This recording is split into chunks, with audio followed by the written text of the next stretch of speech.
O Senhor esteja convosco. Ele está no meio de nós. Proclamação do Evangelho de Jesus Cristo, segundo Marcos. Glória a vós, Senhor.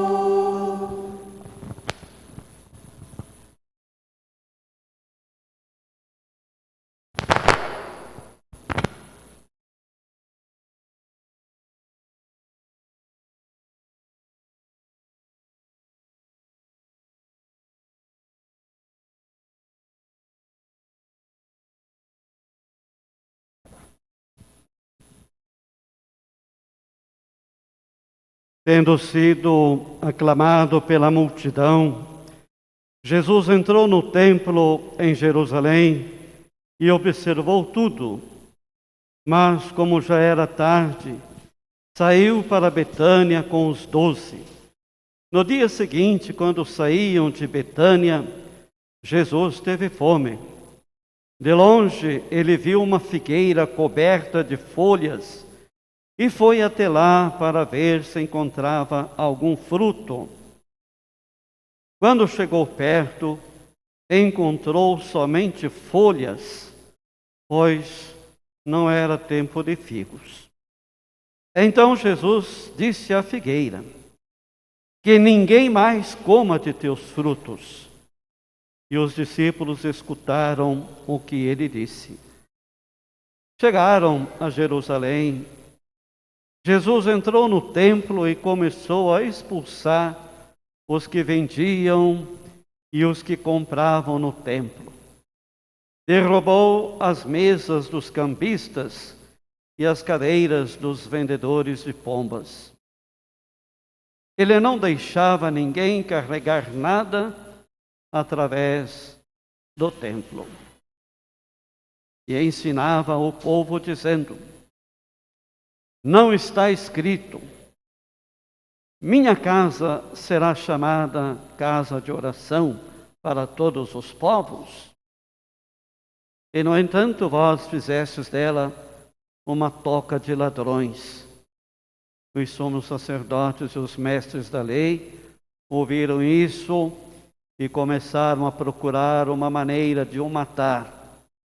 Mas tinha medo de Jesus, porque a multidão estava maravilhada com o ensinamento dele. Ao entardecer, Jesus e os discípulos saíram da cidade. Na manhã seguinte, quando passavam, Jesus e os discípulos viram que a figueira tinha secado até a raiz. Pedro lembrou-se e disse a Jesus: olha, mestre, a figueira que amaldiçoaste secou. Jesus lhes disse: tendes fé em Deus.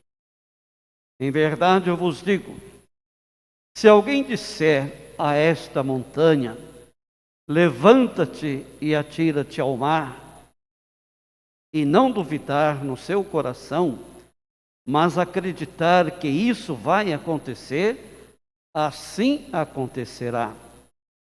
Por isso eu vos digo, tudo o que pedirdes na oração, acreditai que já o recebestes, e assim será. Quando estiverdes rezando, perdoai tudo o que tiverdes contra alguém, para que vosso Pai que está nos céus também perdoe os vossos pecados. Palavra da salvação. Glória a vós, Senhor.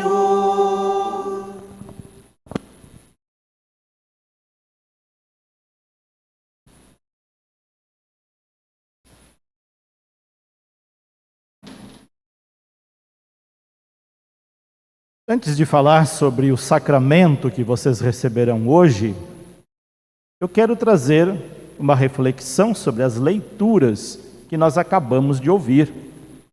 E essas leituras, crismandos, têm um recado muito importante para vocês.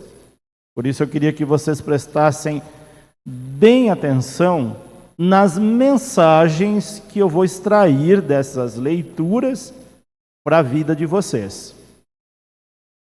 A primeira leitura que nós ouvimos é um trecho do livro do Eclesiástico, que diz para nós que tem gente que passa por essa vida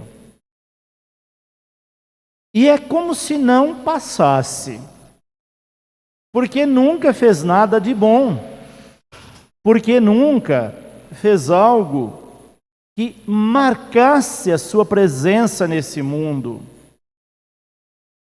Por isso o autor começa dizendo: vamos fazer elogios às pessoas importantes para Deus.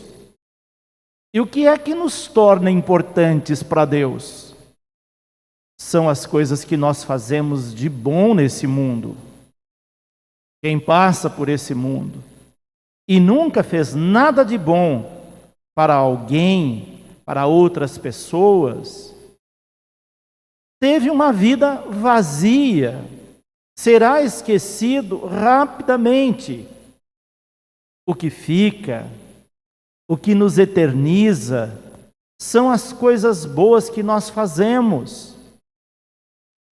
A maior herança que um pai, uma mãe deixa para os seus filhos não são bens materiais, são os ensinamentos bons. A maior herança que as catequistas deixaram para vocês nesse tempo de preparação tão desafiador por causa da pandemia, que nós tivemos que cancelar encontros presenciais e fazer encontros online, exigiu um desdobramento de esforços dos catequistas e de vocês também. O que vai ficar são as coisas boas que eles ensinaram.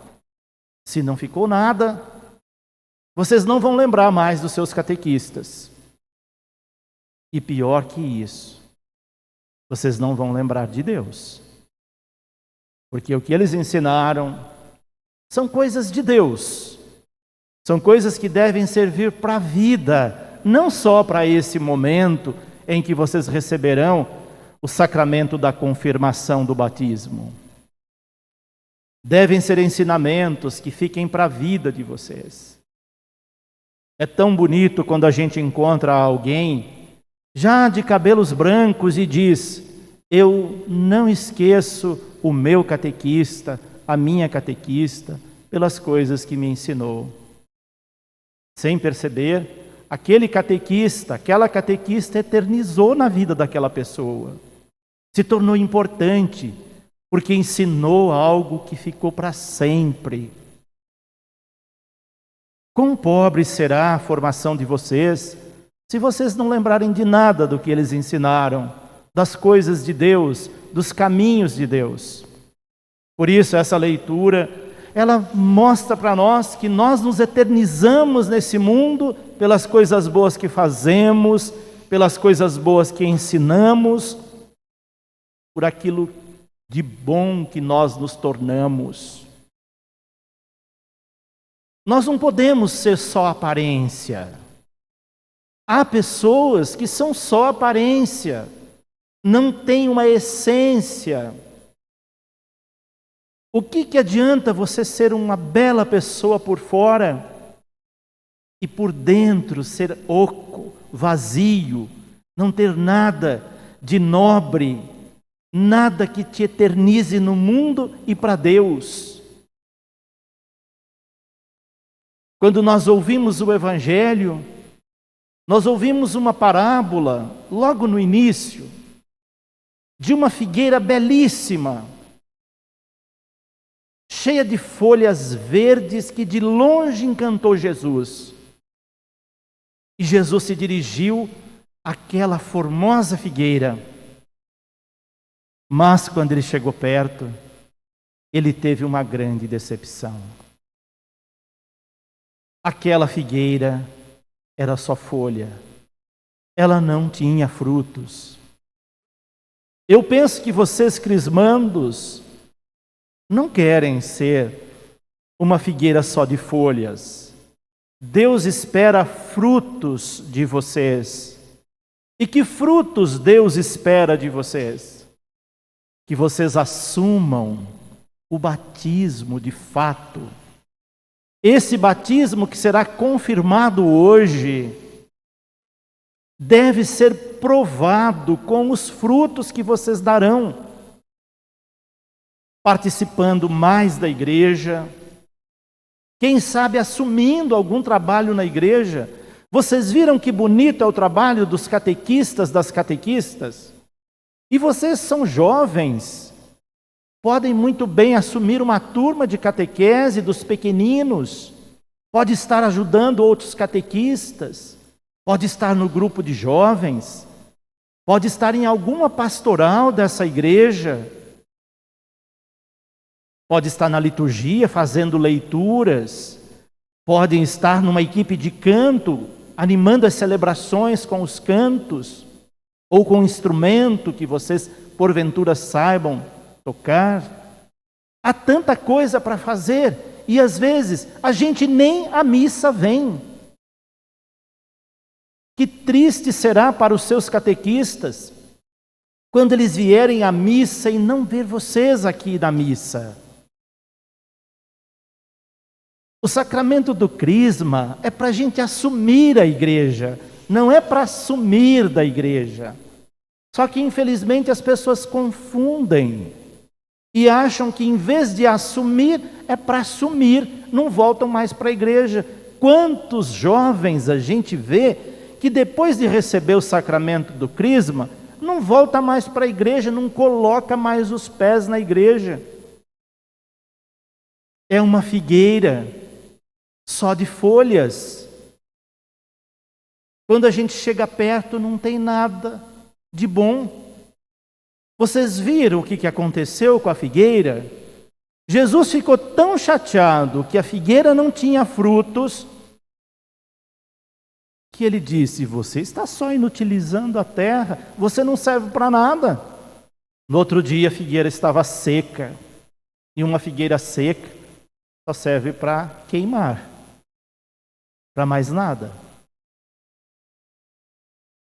Penso que os seus pais, seus catequistas, a igreja como um todo e o próprio Deus não quer ver vocês, crismandos, como uma figueira seca,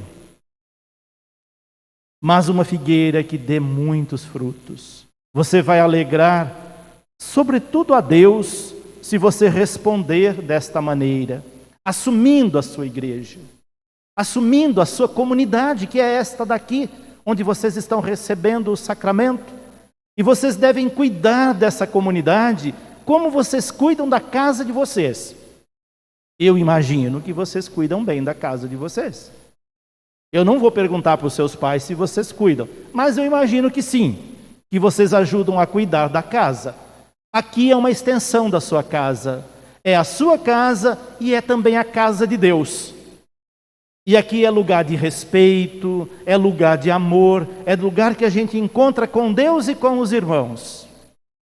E esse é o outro recado que Jesus dá para nós nesse evangelho. Ele chega à igreja, ao templo, e o que ele encontra lá? Gente vazia. Bancos cheios, mas de gente de coração vazio. E gente de coração vazio não respeita a casa de Deus. E ele ficou mais uma vez muito chateado, porque as pessoas não respeitavam a casa de Deus. Começavam a ter atitudes que desmereciam o espaço sagrado. E ele então expulsou aqueles que não respeitavam a casa de Deus. E eles querem que vocês, crismandos, aí no começo da vida praticamente, Sejam pessoas que defendam a casa de Deus. Quando você ouvir alguém falando mal da sua igreja, que você confirmou nela, sinta-se ofendido, porque ela é sua casa, é a sua igreja, é a sua religião. Quando a gente acha que a igreja é os outros,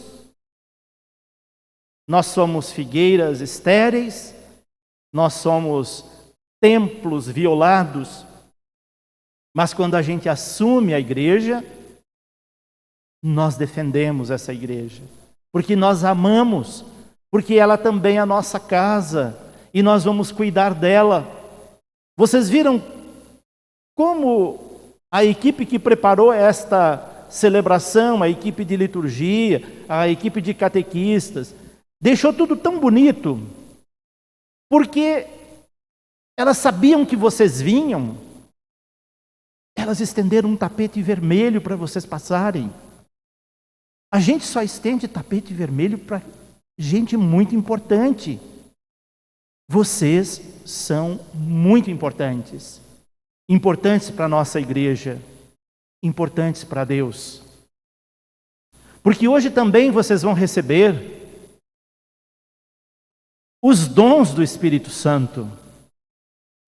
Por isso que vocês entraram solenemente com 7 velas, simbolizando aqueles 7 dons que estão ali, para vocês não esquecerem que esses dons é para serem colocados a serviço. Por exemplo, o dom da sabedoria. Para que a gente tem sabedoria? Para guardar para nós? Não tem sentido. A sabedoria é para ser multiplicada. Já imaginou se os catequistas, com a sua sabedoria, guardassem só para si e não ensinassem vocês, não partilhassem da sua sabedoria? Vocês ficariam menos sábios, porque a sabedoria deles não foi semeada, não foi multiplicada. Isso vale para todos os dons. Dons é para ser multiplicado. Dom que não é multiplicado é dom que a gente enterra e apodrece, e nós ficamos como a figueira estéril, só com aparência. Mas a aparência para Deus não conta. A beleza diante de Deus é aquilo que você faz, aquilo que você multiplica, é o seu interior, cheio de coisas boas, de frutos. E é isso que nós esperamos de vocês, com a recepção desse sacramento. E do lado de vocês, vocês escolheram padrinho ou madrinha. Eles não estão aí do lado de vocês de enfeite, não. Não tem sentido se você escolher um padrinho ou uma madrinha só para cumprir protocolo. Se for isso, lamento dizer, mas o sacramento vai ser em vão na sua vida.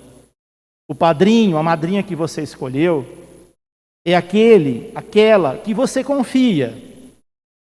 Confia a sua vida para deixar que ele ajude a guiá-la, a direcioná-la.